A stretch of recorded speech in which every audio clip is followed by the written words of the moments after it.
नमस्कार, Dzire admission कन्सल्टन्सीमध्ये तुमचं स्वागत आहे.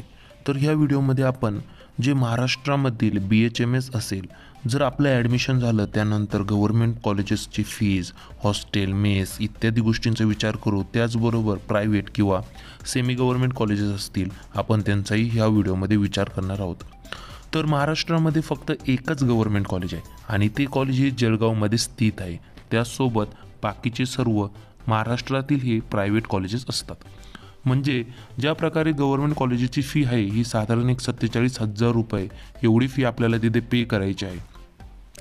आता जर स्कॉलरशिपचा विचार केला तर कॅटेगरीनुसार त्यामध्येही आपल्याला स्कॉलरशिप ही 100% मिळणार आहे. परंतु 47,000 रुपये ओपन कॅटेगरीसाठी व ऑल इंडिया कोटासाठी फी असणार आहे. त्याचबरोबर तुम्हाला कॅटेगरी बेनिफिट मिळेल. पण महाराष्ट्रामध्ये फक्त एकच BHMS कॉलेज आहे जे की जळगावमध्ये आहे.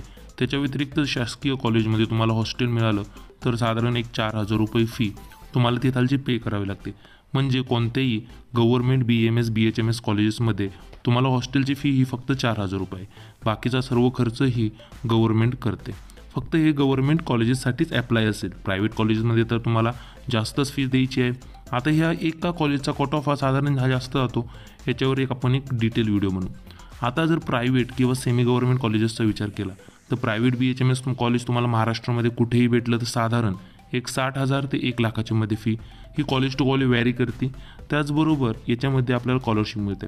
आता काही जर SC/ST कॅटेगरी असेल तर एक मिनिमम 5-10,000 रुपये फी तुम्हाला इथे असणार आहे. त्याचबरोबर हॉस्टेलमध्येही तुम्हाला स्कॉलरशिप मिळू शकते. त्यांचा योजनांचा फायदा घेण्यासाठी तुम्हाला नंतर ॲप्लाय करावं लागतं. आता समजा तुम्हाला एखादे हॉस्टेल भेटलं आहे प्रायव्हेट कॉलेजमध्ये तर तिथं तुम्हाला स्कॉलरशिप मिळू शकते. विविध प्रकारची योजना आहे तिथं ॲप्लाय नंतर तुम्ही करू शकताय. आता समजा 60,000 ते 1,00,000च्या दरम्यान ही तुम्हाला फीज प्रायव्हेट BHMS कॉलेजमध्ये असणार. NT कॅटेगरी असेल 90% स्कॉलरशिप, OBC कॅटेगरी असेल 50% स्कॉलरशिप. अशा पद्धतीने तुम्हाला ह्या कॉलेजेसमध्ये सुद्धा स्कॉलरशिप ही मिळणार आहे. याच्या व्यतिरिक्त जर आपण हॉस्टेलचा विचार केला तर हॉस्टेलची ही फी वेगवेगळ्या प्रकारे आकारली जाते. जर तुम्ही पंजाबराव देशमुखचा फॉर्म भरला तिथेही तुम्हाला स्कॉलरशिप भेटेल. समजा तुम्ही गावामध्ये कॉलेज आहे, शहरामध्ये आहे, तालुका लेवलला आहे, त्यानुसार एक 40,000पासून 1,00,000पर्यंत हॉस्टेलची फी असते.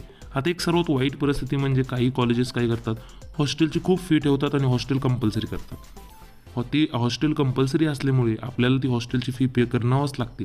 बाहेर रूम घेऊन राहता येत नाही. हॉस्टेल ही कंपल्सरी असल्यामुळे काही कॉलेजेस आहे त्याच्याबद्दलही आपण विचार करूयात नंतर. तर आता काही कॉलेजेससाठी आपल्याला काय करावं लागेल, एक तर हॉस्टेल कंपल्सरी असेल व कॉलेजही चांगले नसेल तर ती कॉलेज सिलेक्ट करायचं टाळाटाळ करायची.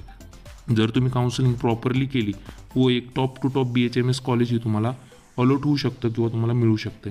त्यासाठी सर्वात महत्त्वाची गोष्ट आहे काउन्सिलिंग एकदम व्यवस्थित करा. काही डाऊट्स असतील तर आमच्या टीम मेंबर्सला विचारा, व्हॉट्सअपवर आम्हाला मेसेज करा, ग्रुप जॉईन करा व काउन्सिलिंग एकदम व्यवस्थित करा. First round, second round, third round, stray rounds असतील. जर स्पॉट झाला तर स्पॉट राऊंड असेल. लास्टपर्यंत एकदम चांगल्यातलं चांगलं कॉलेज तुम्हाला अलॉट होऊ शकतं. BHMSची काउन्सिलिंग करताना एकदम व्यवस्थित करा. जसं CMPH आहे, लोंढूमामा साठेंचं कॉलेज असेल, त्यानंतर जे आपलं YMT वगैरे हे टॉप कॉलेजेसमध्ये येतात. काउन्सिलिंग व्यवस्थित करा व तुम्हाला अदर काही डाऊट्स असतील तर 9730 89 89 60 या व्हॉट्सअप क्रमांकावर आम्हाला मेसेज करा. पेड काउन्सिलिंग घ्यायची असेल तर 4,000 रुपये स्टेटसाठी, स्टेट प्लस AIQ असेल तर 6,000 रुपये आमची फी आहे. तर नक्कीच आम्हाला मेसेज करा. काही डाऊट्स असतील तर नक्की विचारा. चला भेटूया दुसऱ्या व्हिडिओमध्ये. Thank you for watching our video.